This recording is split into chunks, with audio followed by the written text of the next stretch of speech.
आई kitchen मध्ये नमस्ते। आजची recipe आहे डोसा, इडली ह्याच्याबरोबर लागणारी चटणी। तर इथे मी 1 वाटी नारळ घेतलेला आहे, त्याचे छोटे छोटे पीस केलेले आहे, अर्धा लिंबू आहे, अद्रक आहे इथे 1 इंच, 2 मिरच्या आहेत आणि ते कोथिंबीर घेतलेली आहे, स्वच्छ धुवून घेतलेले आहे। ह्याच्यामध्ये जिरं टाकायचं, इथे खोबरं टाकायचं मिक्सरच्या भांड्यामध्ये।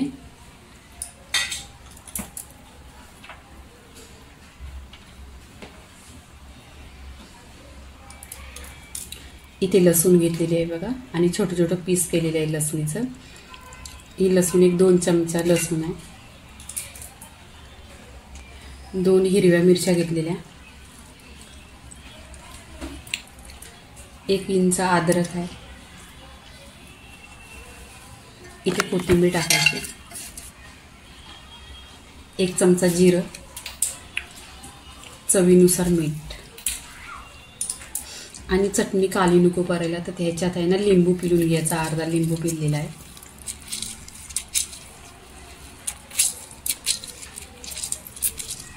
आणि याच्यामध्ये पाणी नाही टाकायचं, हे मिक्सरला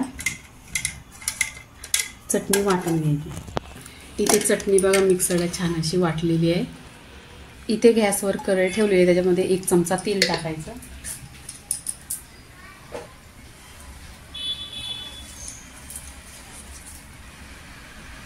इथे 1 चमचा जिरं टाकायचं, जिरं छान असं तरतरलं पाहिजे।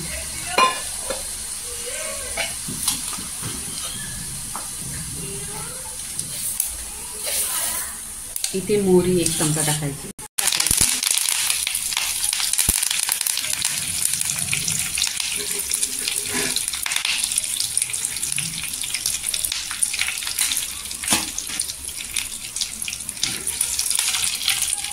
आणि इथे चटणी टाकायची।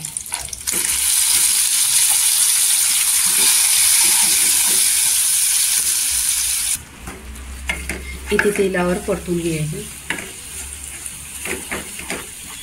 पूर्णपणे चटणीचा कच्चा पण निघाला पाहिजे अशी तेलावर परतून घ्यायची।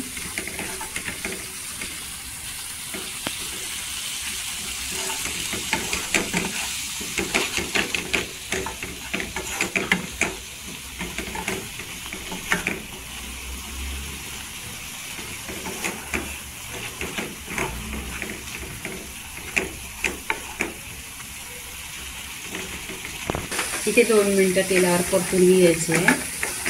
इथे परतलेली आहे तेलावर बघा, कच्चापणा पूर्णपणे निघालेला आहे।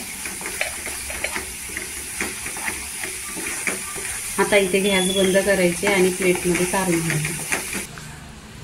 इथे प्लेटमध्ये काढून घ्यायची बघा, छान असा कलर आलेला आहे।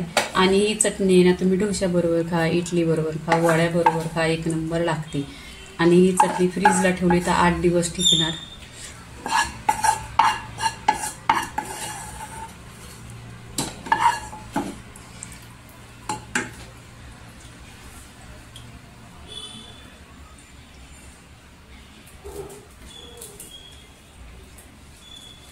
पूर्णपणे रेसिपी झालेली आहे। लाईक करा, शेअर करा, सबस्क्राईब करा आणि नेहमीच खात राहा। धन्यवाद।